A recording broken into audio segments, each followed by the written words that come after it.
Good afternoon, everyone. This is day 4 of 5. Today we are focusing on interview prep and advice, sharing some things of what went well. We've got some Oxbridge interview inside information and lots of medic and dentist stuff as well. But the interview process is it can be quite unnerving. Often you've not done it before as well. So I'm not going to blather on you for ages. I'm going to join in if I've got anything useful to say. But I'm going to hand over to Luke, who's going to kick things off. And we've got a panel of 5 today, plus me. So there's 6 of us. So you've got a whole wealth of information. Over to you, Luke. Hi, everybody. So for those of you that don't actually know us, my name's Luke. Hopefully I'll be going to study dentistry in September. Elle, do you want a quick introduction? I'll go round. I'm Elle. I'll be studying biomedical science in September, hopefully. And Yaz? Hi, I'm Yasmin, and I'm going to be studying medicine in September. And Hannah? Hi, I'm Hannah, and I've got an offer to study chemistry in September. And last but not least, I've got a frozen Miriam. Has anyone else got a moving, shaking Miriam? Oh, yeah, you're blinking at me. Sorry, my connection's really bad. Hi, I'm Miriam. I'm going to be studying medicine next year. Medicine? Yeah. Awesome. Okay. So basically, guys, we've all been through some type of interview process, and I just thought it would be really sort of like useful to share the different types of experiences. So myself, I experienced both MMI and panel. Ellie, you did a different type of interview at Manchester, and I know from a few of my other friends as well, a lot of the subjects at Manchester, they actually interview if it's like maths, engineering. Ellie, I know you wanting to do biomed. Yaz, you're the same as me and Miriam, so you've done both panel and MMI, and then Hannah, you've obviously had the joy of getting an Oxford interview, so completely different. So you've got things from generic interviews to medicine and dentistry, and then even Oxford. So we've got a lot of knowledge that we can share with you today. I know it sounds quite cringy, but I think we'll all sort of agree. I think the main thing for interviews is just enjoy it, without sounding like too sort of, I don't know, arrogant. It's just enjoy it in a way because you've been selected as part of like this really competitive process. They obviously see something in you, so try not to worry too much. I know it's really quite daft me saying that because I've been there, done it, got the t-shirt, but try not to worry too much because they obviously do see something in you that they actually like, or it's not just like a random number picker, like it's like you're number 1, so you get an interview. It is like quite a long drawn out process. So yeah, just enjoy it whilst you can. Obviously we've already mentioned like the competitive nature of it, so that's another thing. Be proud of yourself that you've got an interview. Even if you don't get the offer, it's still something to like have a great sense of achievement by. Ellie, I'm going to come to you first actually, because you're probably one of the interviews that actually people probably don't really know about, and I was quite shocked when I heard that you actually had an interview, because I don't think you had an interview for any other Nope, not any others. So how did you react to like your Manchester interview, and what did you do to sort of prep for it? I was incredibly nervous when I found out, because I hadn't heard of anybody getting an interview that I knew, other than a friend who I had who's a vet, applied for a vet one. So I was a little bit nervous as to why they'd asked me for an interview and not like give me an offer straight away. Thank you. So I just it was about a week's notice that they give me for the time and the date. So it was a bit of a rushed plan, but luckily it was on a weekend, so I could get there and get home and not miss any college. So I did a bit of like a Google on Student Room to see what people had been saying, like not what the questions were, but like what the experience was and like what the interview was. But it ended up being like a classic sort of like discussion interview. Like basically I just sat and had a chat with a professor, and that was it.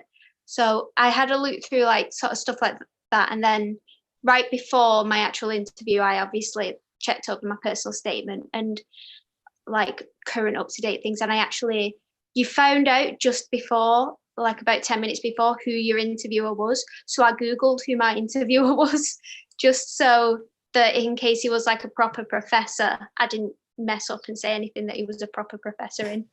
Yeah.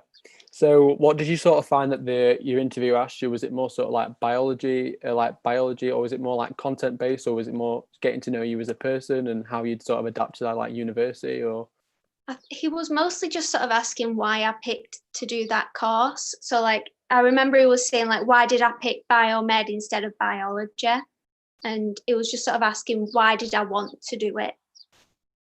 so again, like a lot of the things that you've already like sort of gone over in your personal statement. So I know yesterday's video is about the personal statement. So it's sort of, that's why it sort of hones in. It's really important to give the reasons why you want to study something and make it personal to you, because if you wrote something, or if you got your friend to write your personal statement, they may have put a different reason why you want to study biomed, and then you're sat there telling this professor that you want to study it, and like 2 and 2 don't sort of match. So that's where it could get a bit confusing. So how was it do you think it was like quite formal, informal? Like, it was definitely informal. I mean, there were people there in like tracksuits.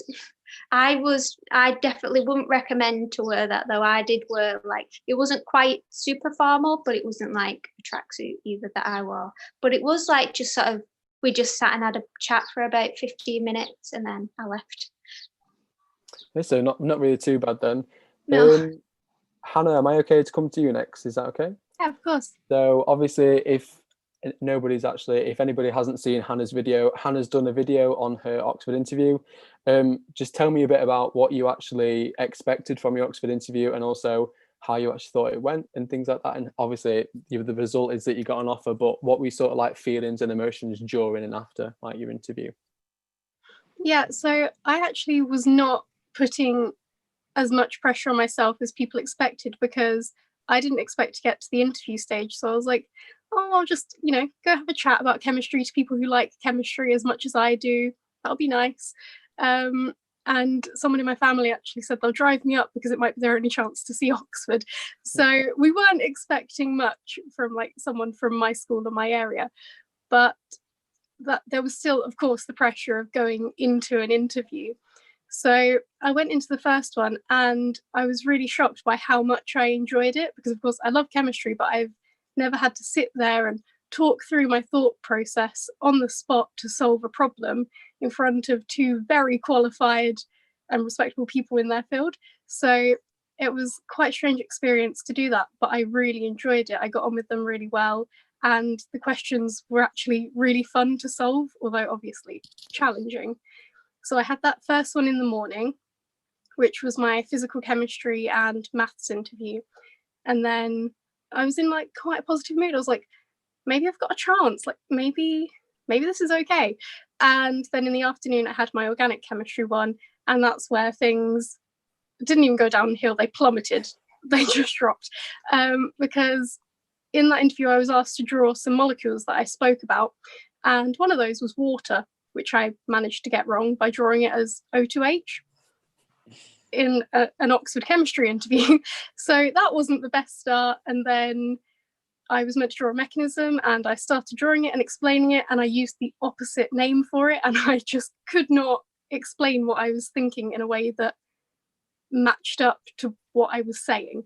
It made no sense what I was saying, and I knew it, but I couldn't get past that barrier. But I kept trying, and I think maybe that's what helped me out a bit, that I didn't give up and that I showed I was taking on board what they were saying. And then the next disaster of that interview was that we spoke about chirality, and I kept disagreeing on the definition. So wouldn't recommend doing that either, being like, no, this is the definition, because they knew a lot more than I did, but I wasn't acting like I knew that.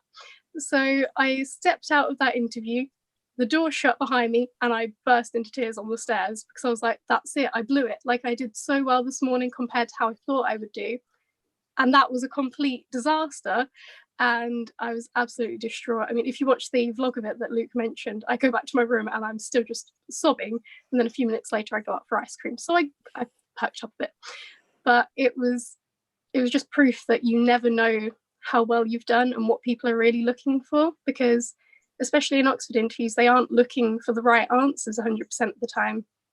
They're looking to see that you're teachable, you're someone that they want to have in their course to like teach throughout the year, that you'll listen to what they're saying and that you'll take it on board and that you'll always give it a go, rather than just go, I don't know, which I could have done about the structure of water. Yeah, I feel like that's a really interesting point, because I know a lot of people, obviously, with like how prestige Oxford and like Cambridge are, there's obviously a lot riding on the interview. And I know for you, you really did want to go, as if anybody would get an interview. It's sort of like, it's quite, well, I know from my sixth form, it's like usually quite unheard of, really. It's only like people that really sort of like strive for it and like really, really like sort of sweat it out. So obviously it is a big deal.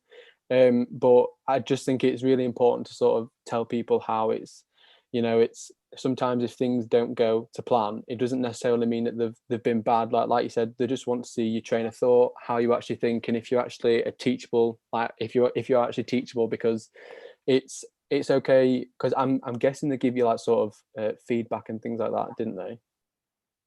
You can apply for it, but I decided once I'd got my offer that I sort of wanted to put my mistakes in the interviews behind me, focus on that. But I know people that did apply for feedback. Did they give you feedback into the interview as well, like when you were saying things? So like, does like ask you like other questions or anything like that, or like try and like they don't spur like you on? Yeah, they don't let you just run down a completely wrong pathway. Like they did say, do you want to check what you've drawn there? So then I could get to the right answer myself and see that, no, that's meant to have 2 hydrogens, but they weren't giving me the answers. They were giving me the opportunity to get them. So they'd lead you in the right direction. But I think one key thing is like that's sort of interview etiquette. So it's not sort of being quite like fixed and like narrow-minded and of course I've done that right. It's sort of maybe that's why they saw, okay, you did make a mistake, as unfortunate as it is, but like obviously you must have shown some sort of like willingness and like to sort of like listen to them. So that's what they sort of look for. So don't sort of be too put off if you do get anything wrong. It's all to do with like how you bounce back from it, because curveballs are thrown at you, but unfortunately, like in an occupation when you're older, you'll have the exact same things, and it's all to do, you can't just like want the floor to like swallow you up or crumble. You've got to be able to bounce back to these things because they do happen, unfortunately. So how did you actually, I think there's a comment about how did you actually prepare for your Oxford interview then? Like, did you have any older friends that had done it from your sixth form or anything like that, or? So the most important thing was practicing talking about chemistry and solving problems. And the thing that helped me the most with this was an organisation called Zero Gravity. I think they're linked in the resources booklet in the description. And last year they were called Access Oxbridge, but they now support people applying for any Russell Group uni. So I got a mentor that I had like weekly video calls with, and she is studying chemistry at Oxford herself. So she knew what that experience was like, and she could give me her questions in the kind of style that they were presented to her. And I could practice going through them, and she could help me figure out what techniques to use. Like, you don't have to launch into answering the questions straight away. You can take a breath and then approach the questions. So that was the main thing, practicing talking with my mentor from Zero Gravity. Yeah, definitely. Because I feel like, and I think Yaz, you mentioned it to do with like confidence and like willingness in an interview. Again, it's just down to interview etiquette. If you sort of say something with no confidence, then it's almost like you're not even going to believe yourself that you're saying it. Whereas if you know something's like half wrong or could be wrong, but if you say it with somewhat confidence and not being like too overly like sort of arrogant with it, it sort of shows them, okay, so like maybe they do know themselves a little bit. So I think it's all to do with a lot of like how you actually carry yourself in an interview, if that sort of makes sense. Not like sort of like shrug shoulders or like no eye contact. It's, you've just got to be how you'd expect to sort of act in an interview, I suppose. Yaz, do you want to talk us through about how you sort of prepared? Because I know there's the difference between MMI and panel, and do you want to explain to people who don't know the differences between MMI and panel as well, if that's all right? Yeah, sure. So for medicine and dentistry interviews too, usually actually have like 3 types of interviews. So you've got MMI, which stands for multiple mini interviews, and that's where you have like a series of stations, and they'll test you on different qualities such as communication, teamwork, leadership, your ethics, and lots more. Then you also, that's like the most common as well.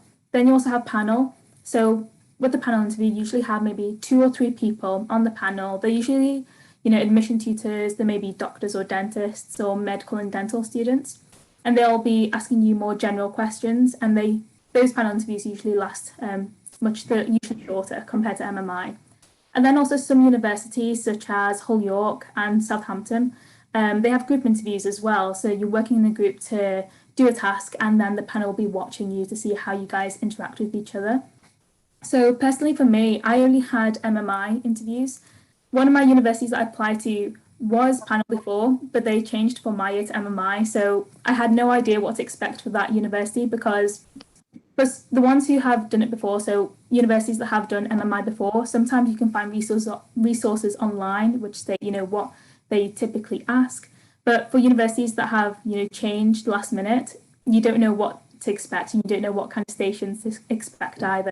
So one tip I would say is definitely research the university type and understand what's going to happen on your interview day. So research whether it's MMI, panel, group, research how many stations there are. So if you've got MMI, some vary from 5 stations to 11 stations, I've heard.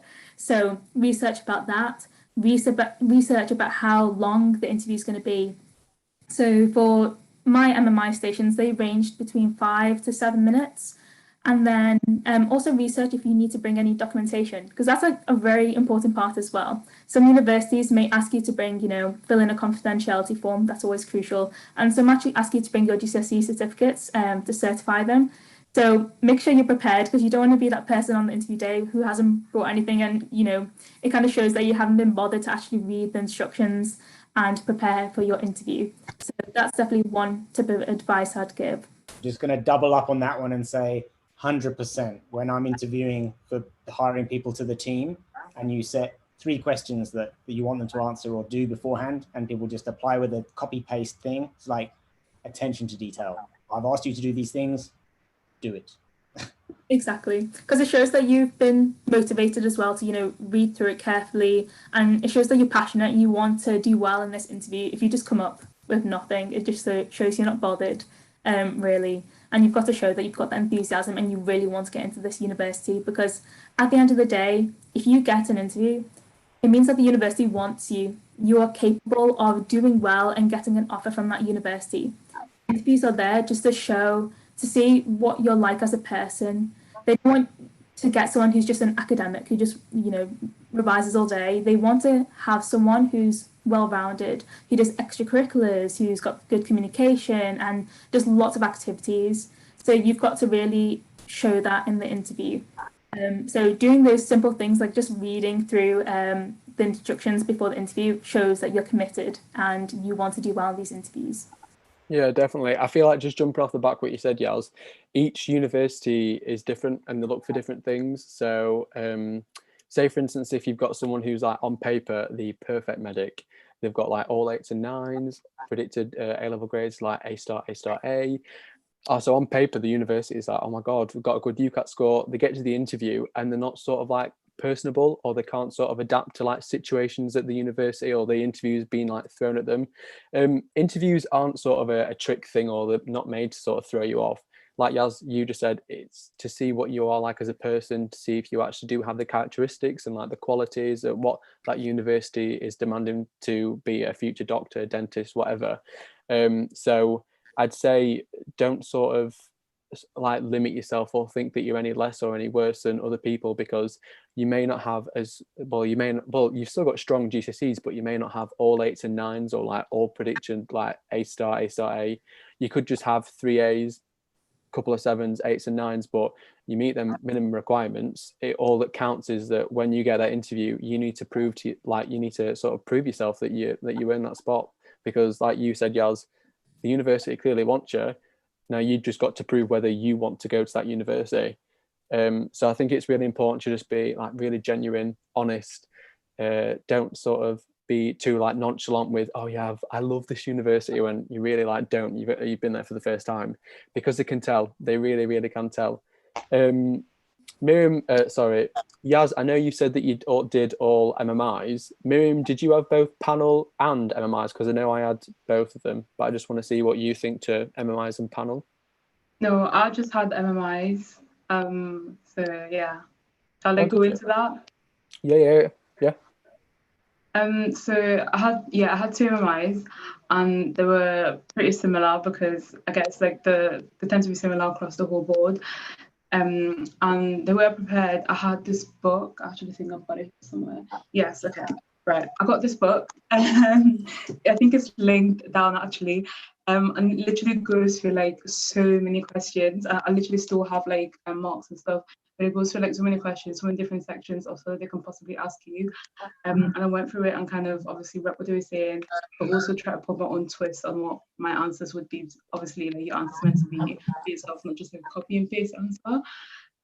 One thing I would say though is no one told me about this before, but when you go into your interview, before you go into the interview, you're probably going to be like with other interviewees. I would say it's a good idea just to calm down, to like have conversations with people.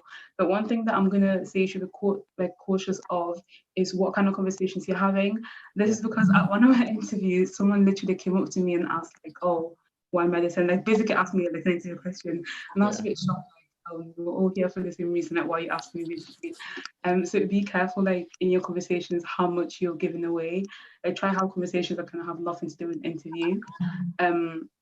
And I'd say as well, what you're also saying about bringing in documents and like so that there's AFO, the university that asked me to bring in proof for different things, asked me to set it out in a very specific way, and we also told that we would be assessed on that part. So make sure that you're paying attention to exactly what they said. Like, the way in which I had to present my information was very, very specific, and it wasn't just just bring your documents along. So make sure you're reading that and you're paying attention to that. Another thing that I would say is treat it a lot like a conversation. When I went, so I had 2 interviews, and at both of my interviews, the atmosphere was pretty calm. But at the university, that was my firm, like the one I thought was my firm uni. Definitely, like I just felt like I belonged there. So when I went to the interview, although it was obviously very formal, it also felt like a very natural conversation. And I think that's a good sign because it shows you that like you're really invested in this. One thing I will say as well is don't be thrown off by different stations. So in MMI, when I was preparing, I used Ali Abdal on YouTube. I don't know if any of you have heard of him, but if you haven't, go check him out. Like, gives really great advice. And obviously he was talking about not being thrown off by one station.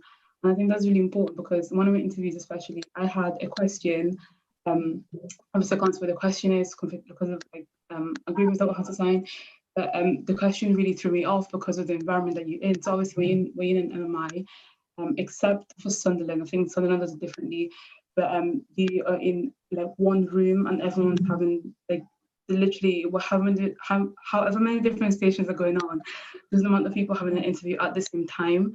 And I know for one station I got really distracted by the noise and I was thrown off.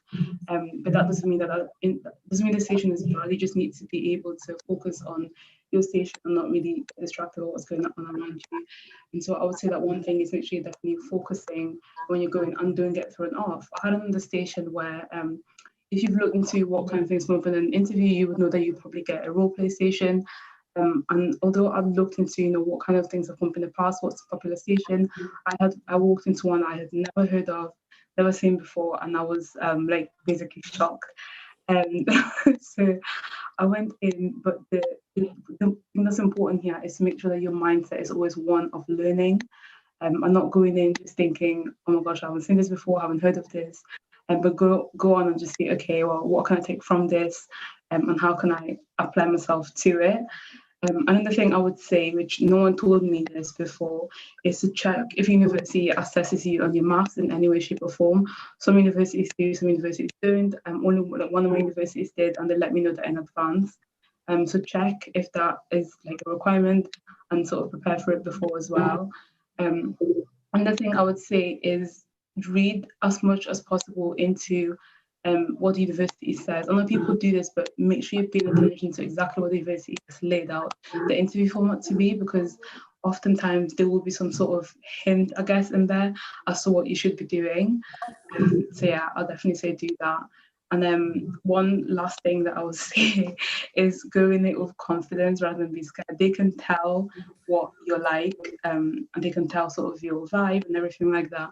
And when you get the question, if you get the question, because I wasn't asked that at both interviews, if you get the question, why medicine, why dentistry, or whatever it is, don't give an answer that you've read online.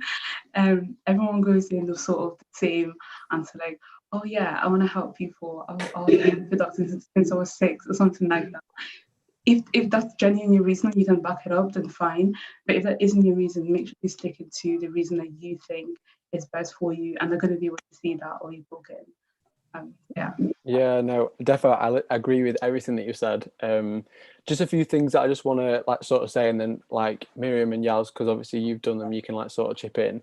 I think with MMIs is that you're not meant to know what's ahead of you, and I think that sort of, I think it puts everybody at like an equal sort of playing field, if that makes sense. Because like I didn't know, and I'll admit right now, I googled everything. I tried to Google everything. I was like, what sort of questions is it going to ask you? And I couldn't find anything. I could not find anything for my MMI unis, and they do that purposefully, so it gives everyone like the same sort of, well, just the same sort of like advantage. It doesn't disadvantage anybody. It doesn't advantage other people. And what I'd say for that is that, you know, just sort of, it shows what type of person you are and how you, like we've already said it, but how you do bounce back at certain situations. And I was quite, I don't know, this sounds a bit weird, but I was quite excited for that. I wanted to see, because I'd already done a panel, and I wanted to see, I was like, well, come on then. I was like, I want to see what I can actually say if I don't know it. I was like, I'm ready to sort of see if I can sort of adapt to the situation or like crumble under pressure, which is a bit weird. But another thing that I'd say is just treat every station as its own. So if you do not so good, or if you think that you do not so good in one station, don't drag it along for the whole like second, third, fourth, whatever station, because it can sort of put you in a narrow mindset, and they can only positively mark it, I'm pretty sure, or they can only like put like positive points, and each station is like sort of assessed by itself. So you could do not so good in one station, but really good in another. And you doing really good in the other station means more than you doing not so good in that one, if that sort of makes any sense. I don't know if that made sense there. But for me, my MMIs were just something that I thought, well, you know, nobody else is going to know like me, so I just need to see what I'm made of, basically. How I prepared for MMIs, I just sort of went on the universities, had a look, tried to get like a few like fun, interesting facts about the universities, or like the alumni of the university, or sort of like the city or like town itself, and like if it's won any awards or anything like that, because they could ask you, like, I don't know, say for instance, they could ask you, so like, why Liverpool? So why Liverpool as a university, or why would you want to come to Liverpool as a city? It's just something that isn't really expected, because you think everything's going to be dentistry, medicine, veterinary related, but it's not.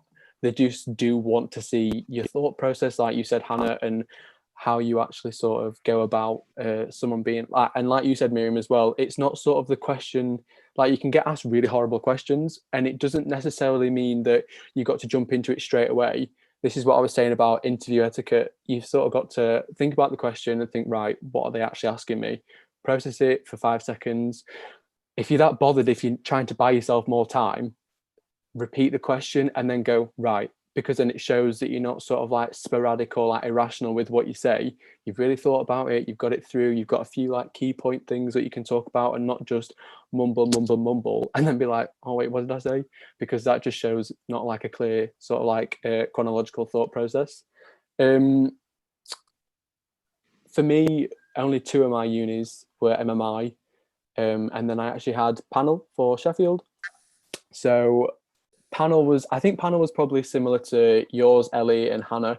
So I didn't really know what to expect for panel. I just knew that they'd ask sort of like generic questions, and it was going to be quite colloquial, conversational like. But I felt a bit more nervous for panel, because there was like 3 people. So there was like 3 people there and just me. So you sort of like surrounded by people just like firing questions at you all the time. And again, it's all to do with interview etiquette. Even if you're not sort of sure on what they've asked you, you can ask, sorry, would you be able to repeat the question?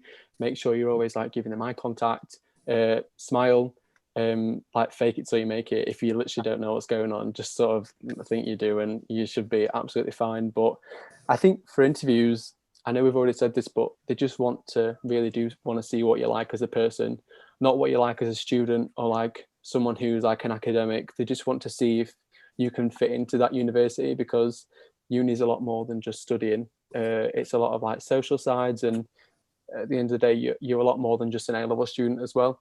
So make sure you do talk about your extracurriculars, things that you do outside of sixth form, because you are like you're probably a lot more interesting than what you actually think, and that's what the interviewers sort of want to get in at.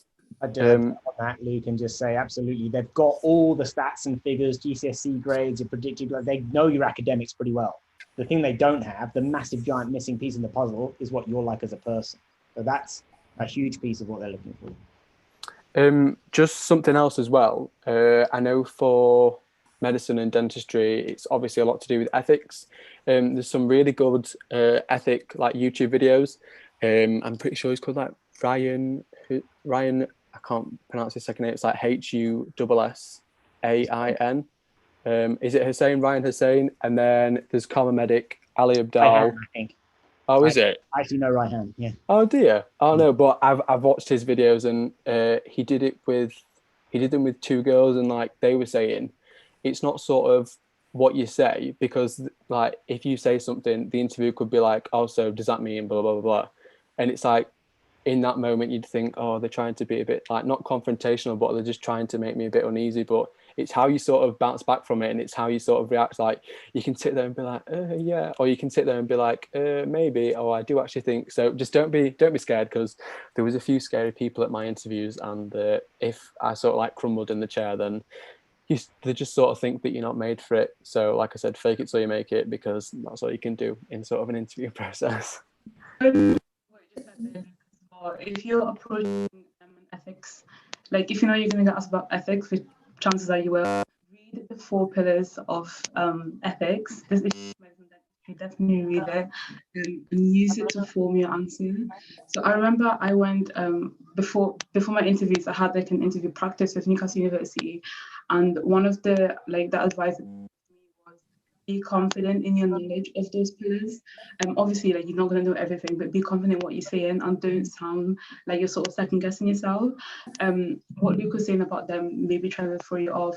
At both of my interviews, every time I gave a point, they argued my point, whatever my point was, and that's not just you're wrong, it's just really how you think both sides of the argument.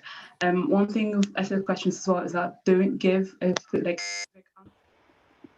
go in and say, okay, this is the right thing or this is the wrong thing, but rather give your argument for both sides and just explain to them how you're reasoning and what you're thinking about. Questions as well. They may ask like popular topic, which in Asia, for example, and when that comes up, you shouldn't really be giving an answer for or against it. There are laws for that as well, so you need to be careful of stuff like that. Interviews. I would say as well, make sure you're looking for as many resources as possible from a university. School for the universities, and they were going through the interview process. They touched on this type of question, which is not very popular, or I think only a handful of medical schools in the UK ask this question. But I know that if I didn't go to that sort of school and I didn't hear that, I would have completely, I would have messed because it's not a popular question. And so I would say try and find as many resources as you can, specifically from a university, because some universities have different stations that aren't popular or that only they do. Yeah, no, totally. Has anybody got any questions or anything else that they want to sort of say about the interview process? I just wanted to say one point. So I know some interviews that ask about personal statements, and I think we kind of touched on this before, maybe with Hannah, she mentioned it. But, especially for medicine, typically you will get a station on personal statements. So what I recommend you do before your interviews is to look through your personal statement and try to, with every line through your personal statement, try to see if you can come up with any questions, any possible questions that they could ask, because that can be really helpful. So for example, I went through my personal statement and I got one of my teachers to go through it too, to help me identify some possible questions they could ask. And in some of my interviews, they actually asked the questions that I predicted. So that can be really helpful in terms of that station. And when it comes to preparation, try to figure out when the universities typically give out their interview invites. This can be really useful because, let's say one university gives usually the interview invites in December, and then they have usually the interviews in January to March. You can figure out your timing schedule, and you can figure out when you'd like to prepare for your interviews, and you can take time with it then. Because for example, for one of my universities, I thought that usually they do it in December time, they give out their invites, but I actually got my invite in November, and then it was like 2 weeks, and then it was my interview. So I didn't have much time to prepare. It was very unexpected. So try to research in advance, or if you know some people at that university, try to research and see typically when do they give their interview invite, so then you can best prepare, because obviously you're doing these interviews while you're doing your A levels and you've got mocks and you're revising. So you've got to figure out how to balance your time between your application process and your A levels. Yeah, no, defo. I agree, because interviews are in sort of like the midst of, like, I think my latest interview was March, like quite early March. It was just before my birthday. So it wasn't really ideal, but I'd say just going on from, I don't know who mentioned it. Yaz, was it you or Miriam, when you said like writing out like points about the interview? So this was my Liverpool one. So this is what I did on the train. So just really sort of like last minute, I was like, oh my God, I need to sort of try and remember everything about it. But I've got things like statistics or things about like the course, like I've already said. So like things about like Liverpool as a city. Miriam, I know you mentioned about the 4 ethical pillars. So I've just like wrote a bit about ethics. And then this is specifically to do with like the dental sort of suite.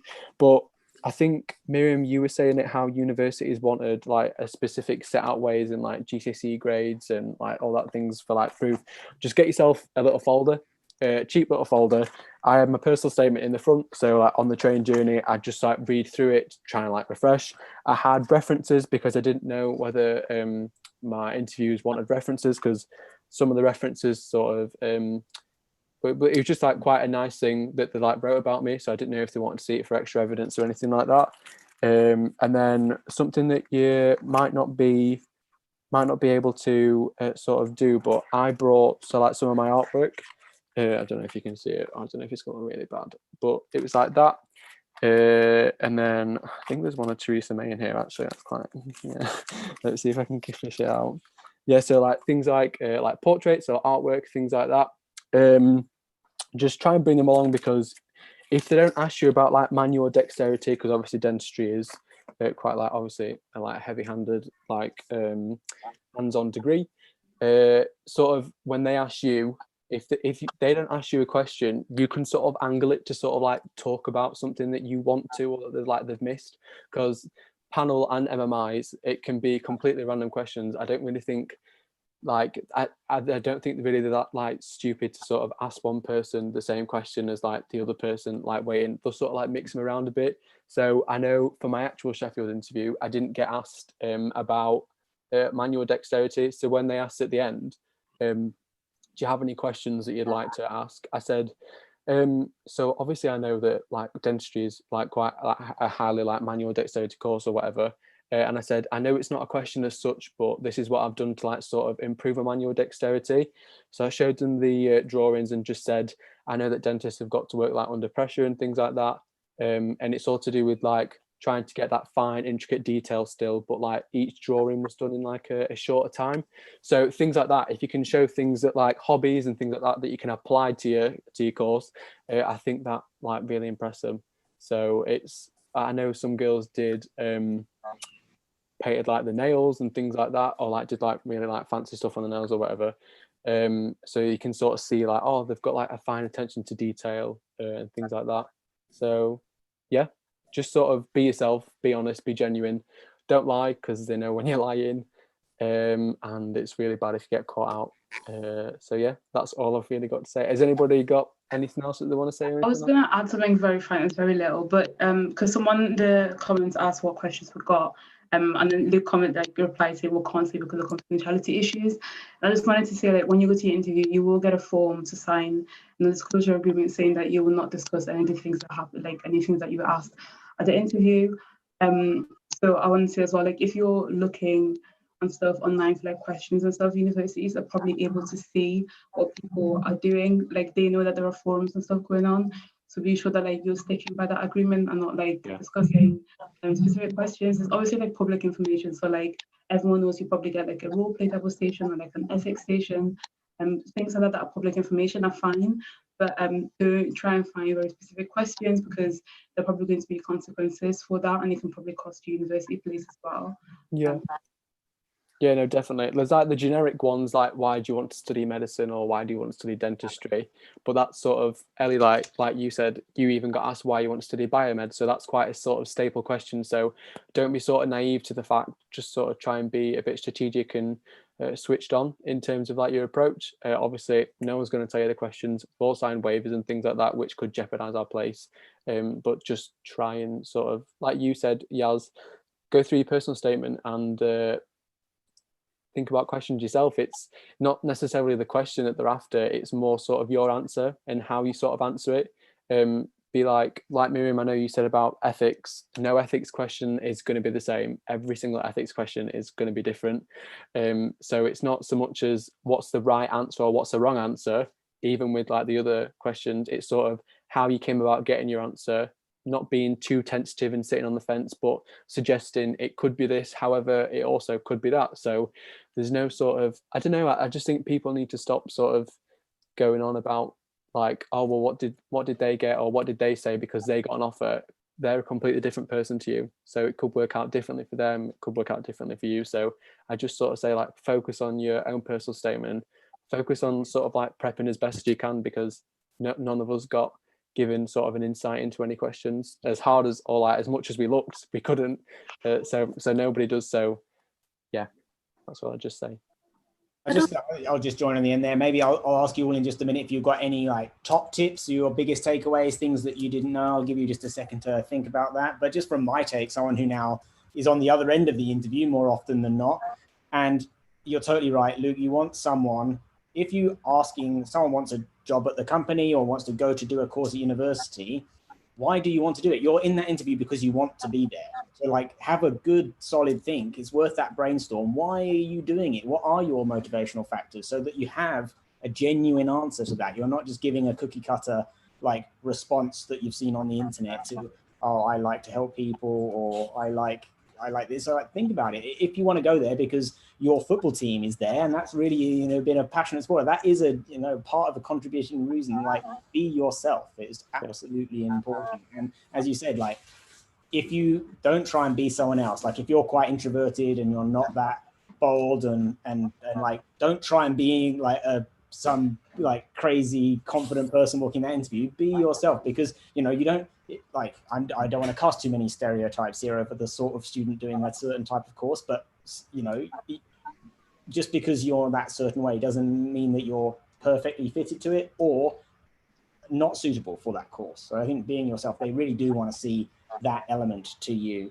And if they ask you to prepare in a certain way, do your preparation for that and do the things they've asked you to, because it's just an instant no for me. If there's a simple, these are the things I need in this order at this time, and you've not done it, then you're basically, they have to apply a selection process over something. They have to rule some people out, and they're interviewing more people than they have places for. So if you can't follow the guidelines of what they're asking you to do, then that's one of the first things they're just going to look for, an instant to like get rid of these people just because they haven't done the things we've asked them to. What else are my other things that I've written down as, just be familiar with your personal statement. Maybe try trading a personal statement with one of your friends or a couple of your friends and think of questions on each other's statement. What questions, line by line, as you said, Yaz, could they ask me about this? And then just brainstorm as many as you can between yourselves. And that would be a great thing to ask. And then obviously you can prepare some answers for that. And I think, Hannah, you said that it's an opportunity to discuss the subject that you are presumably interested in. So like, again, go down to the roots of why am I choosing this subject? What are the bits that interest me? And those things, you can try and weave them in, then great. And then I think it was you, Miriam, who said like approaching it like it's like a learning experience, or like just being curious about it. Sorry about that. I have no idea what just fell over behind me, but something quite heavy fell over. So treating it as an opportunity to go in and be inquisitive. You're never going to know all the questions or all the answers. You just like go in and respond the best you can. And if you have a bad round on the MMI, put it behind you. Next round is a fresh one. You have a crack, and just like treating it like Hannah did when she went, is like, I've got nothing to lose here, really. I'm just going to throw myself into it. Worst case scenario, it doesn't go according to plan. Okay, so let's just go around. What happened? I don't know what fell over. Oh, the lights fell off. My stage lighting all fell off. That's what crashed to the ground. Hopefully they still work. Otherwise my videos will be very dark. Okay, so Elle, we haven't heard from you from ages. Any top tips, takeaways, things that you wish you knew beforehand? I'd say for my experience, don't be as nervous, because I was just sort of like, I expected them to be like so much like a medicine interview and like so scary and everything, but it was literally just a sit down and talk and say why I wanted to do the course, why I wanted to be at that uni, why I wanted to become a biomedical scientist. But I'd also say that if I was to do it again, I think I'd try and be more confident and also ask him more questions and like ask him what he thought about the course and try and get out, because it was my last time to talk to like a teacher there and get more information about the course for if I wanted to make it my firm choice. So I think I would have asked them more questions than what I did ask. Yeah, great. I definitely think that it's your, like, are they the right fit for you? You should go in with that mindset. Are they right for me? So you should be just as inquisitive as they are about you. I think that's great. Who's next? Yas, any final top tips, takeaways? Sure. So I'll say prepare in advance. So for some universities, especially for like medicine related interviews, there's usually like a bank of questions that you can find online, like on Medic Portal. So just go through them. You don't need to put out like full answers. Try to maybe put bullet points, because you don't want your answers to sound robotic or rehearsed. So just kind of practice them in front of a mirror, or if you've got the opportunity to speak to a family friend, a teacher, and do as many mock interviews as you can. I would say also prepare yourself to when it comes to the interview day. So make sure you know where the location is. Maybe if you're staying over for an interview at the city, go in advance, go see the building, and then when it comes to the interview day, you'll know where everything is and you'll feel a lot more confident and at ease. I'd also say identify your own weaknesses. So, for example, let's say in medicine you have role plays. If you are not as good when it comes to role plays, try to practice them more. If there's a certain thing you do, like if someone has habits where they mess with their hair or something like that, try to practice not doing that and work on those weaknesses so you get better. So when it comes to interview, you're confident, you feel calm, and you're willing to, give your best. And I'd just say enjoy it. Enjoy the process, because you're not going to have this kind of similar experience again after a while. So just enjoy it. Enjoy the conversations you have with these lecturers, whoever they are, because they are knowledgeable, and you're going there because you enjoy your subject and you want to go to that university. Just make the most out of the experience. Listen to the questions carefully, and just try to relax as much as you can and be confident. You are there because you are capable of going to that university. Yeah, nice. Very much. I'll go to Miriam next. I don't know if Luke's moving. Luke, can you wave at me if you are still moving? I was going to say, make sure that you look at any maybe changes that the university is planning to do, because in one of my interviews, I remember reading the course page and we were planning on doing a very specific change to the course. And in my interview, they actually asked me about that. What do you think about what's so happening? So make sure that maybe you're reading on stuff like that, or any things that university is facing, because they may again ask you about that, and if you know about that specifically, then it'll be an advantage for you. Yeah. And Hannah, and we'll finish off with Luke. So Hannah, next, top tips, takeaways, final bits of advice. I would say always try the question, never shrug away from it and go, oh, I can't try that, because they're giving you the question for a reason. It's going to be based somewhere along the lines on something you already know. So if you think this is a really hard question, that's because they're seeing how far they can challenge you. So it's not that you're doing badly, it's that they feel like you're able to have a go at that question. So they're not trying to catch you out, they're trying to see how far you can apply yourself. So give it a go. And if you're really not sure, you can say something like, I'm not 100% sure, but I'm thinking it could be along the lines of this, from something you have experience of. So always try. I think that's great. And let's finish off with some words of wisdom from Luke. I'd just sort of be yourself. just be honest, because at the end of the day, the interviewer is asking you why you want to study the subject, not why anybody else wants to study it. So if you've got your own reasons sort of thought out really clearly and not trying to follow in somebody else's footsteps or doing it because somebody else has told you, you should find the interview quite easy, in all honesty. And just don't be afraid. Ask any questions or anything like that to like the students before or after, and just sort of like grasp every opportunity that you can, because I know Yaz said you'll not get this experience in a long time. Like, you're in a new city, just enjoy it, and it's another sort of opportunity that you can like grab with both hands and just take it. I think that's great advice. Absolutely, yeah. Be yourself. Just it's difficult to say to enjoy it beforehand, but really, they only want to know what you are like, and like you are you. So it should be as simple as just being you and answering the best you can. On that note, I think we can all wave and say, see you later. Bye. Bye.